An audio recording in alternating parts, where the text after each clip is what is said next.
Hello and welcome to Yoga Sutra, Chapter 3, Verse 2.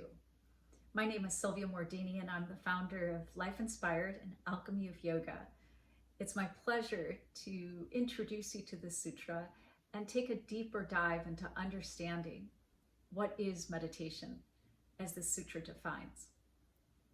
So this is the seventh of the 8-limb path of yoga.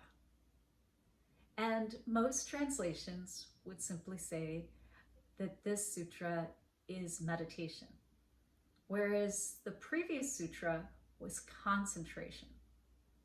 Let me share with you some formal translations. Number 1 translation: the continued and repeated and uninterrupted stream of that one point of focus is called absorption in meditation, and it is the 7th of the 8 steps. Number 2, sustained concentration is dhyana. Number 3, meditation is the uninterrupted flow of knowledge on this particular point.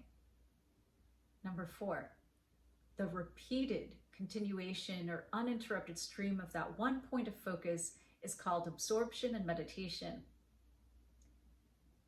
Meditation is the natural progression resulting from concentration. Yoga Sutra, Chapter 3, Verse 1. So these are talking about a continuation or an uninterrupted flow so that there's some sustaining energy that's going on. We didn't just attempt to concentrate once and then now we're able to meditate, but that we practiced the effort of concentrating. We practiced and practiced for a period of time, and then we move into this place of meditation. So other ways to distinguish this is, whereas we need something to focus on, we need a focal point in order to concentrate upon, whether it's a mantra, it's breath work, it's a quality, it's an affirmation, it's a visualization, but we need something to hold our attention to be able to concentrate. Now, when we move into meditation, now some of the words that you heard me speak in these translations is absorption in meditation. So that we find ourselves with less of an effort and where we don't even need something outside us to focus upon. And that's a really big distinction. So let's go deeper. So in Chapter 3, Verse 1, learn that concentration is a doing, inviting your attention to stay in a single point. And as you remain in concentration, you gradually ease the amount of effort to stay focused on that particular point. You start to let go of the tensions that aren't necessary, any of the effort of trying to keep it actively engaged, and you become very efficient at the process, physically, mentally, spiritually, and emotionally. Think of it as how an athlete works. An athletic mindset is to make the least amount of effort to get the greatest result, to make the least amount of effort to yield the greatest result. So that's what we're doing here too. We don't have to fire everything up. We're actually lessening and lessening the effort of keeping everything engaged because we no longer have to do that. And our energy is much more efficiently used then. So the more adept you become at this effort, the easier it is.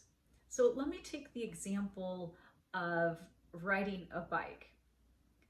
So when you first start to ride a bike, it takes a lot of concentration and you're a little awkward, a little wobbly, and you have to think about, holding, yielding, moving the handlebars, how quickly do you spin the wheels, the whole coordination of effort and watching things around us, navigating yourself. So there's a lot of stuff to concentrate upon. But now, the more adept you become at riding, the less effort it takes to ride your bike. And the more efficient the process of riding your bike becomes. And at some point, you can use a minimum amount of energy in order to spin your wheels and ride your bike. And I know this to be true since my only form of transportation is my bike. And if those times where I've been away from my bike, when I'm traveling, and then I come back, I have to go back into making a more concentrated effort. It takes more out of me to be able to ride the bike. And then I do it, and that skill comes back. So that saying, it's just like riding a bike, it's like that. It really is. Like, we practice concentrating to a point that then it's easeful to meditate without this over effort we're putting towards the focal point.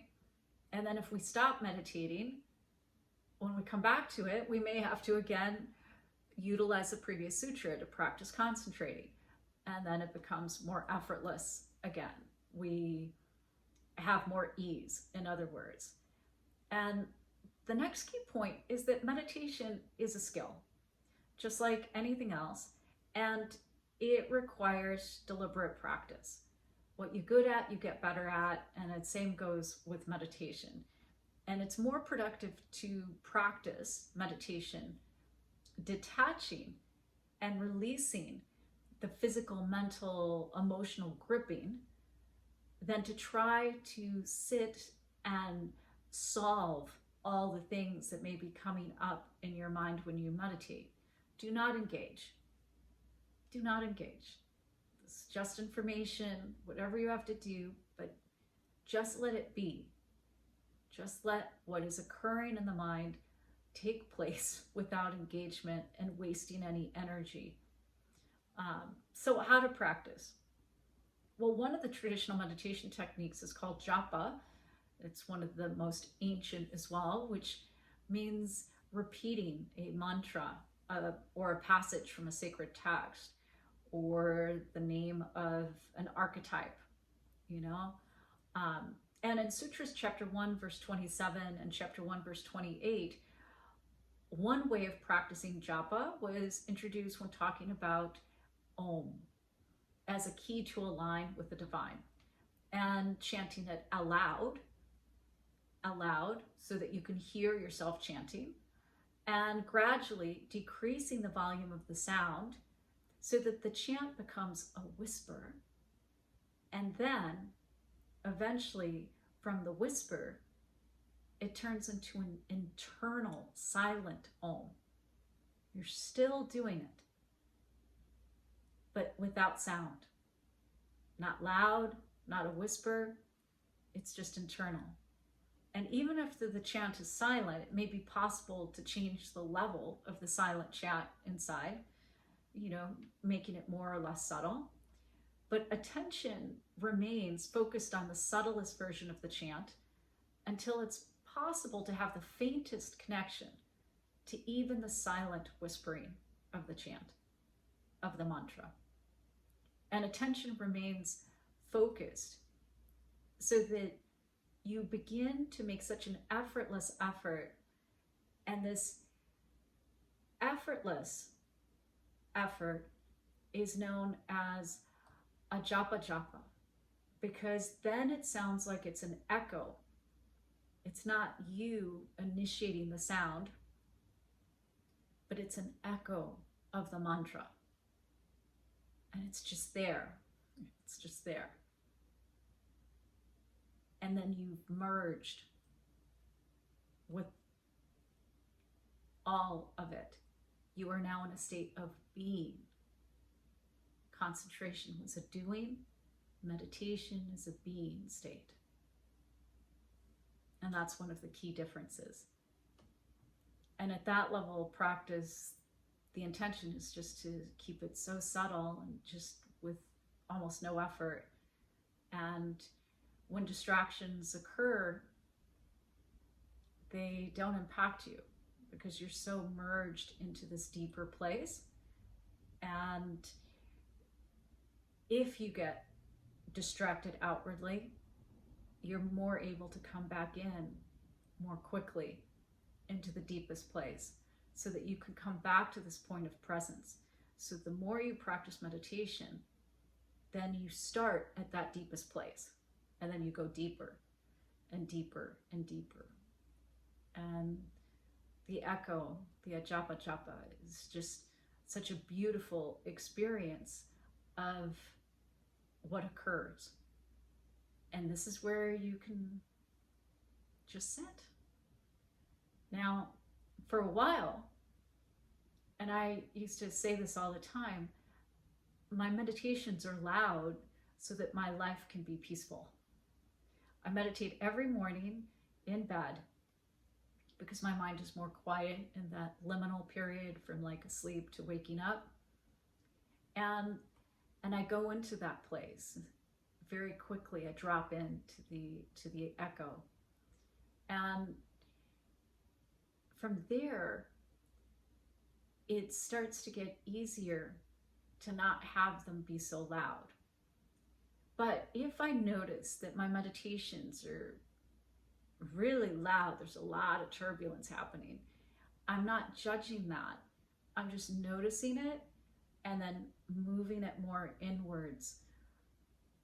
And what happens when I finish meditation is that all those things that would have completely pulled me away and distracted me on a conscious level all day long, they don't pull at me. They don't have the power over me because I have dissolved them in meditation. And so the rest of my day is more peaceful, more quiet, more relaxed, more chill, even when things that are very difficult happen. I just don't get, I don't get pulled apart. So I start to find the middle path instead of the highs and the low lows. Things happen and it just feels more natural. And that's what occurs in meditation, in this beautiful place. And that's what I want for you. There are many different ways to meditate. I will offer you different options to practice, to try, and then do what works for you. But finding a routine time during your day in the same place, and even a routine meditation really makes a huge difference, especially when you're starting out. And I also find that meditating with a group of experienced meditators who are so tapped into this still, steady place will help you feel that vibration as well. But always meditate each day, even for just a tiny little bit, and it'll change your life.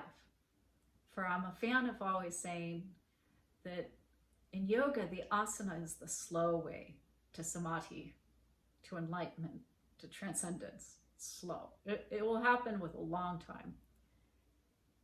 Meditation is the fast way. So bringing our hands over our hearts, it's been such a joy to share this seventh limb with you. And from my heart to your heart, to the heart of the universe, may you love yourself, love your day, and love your life.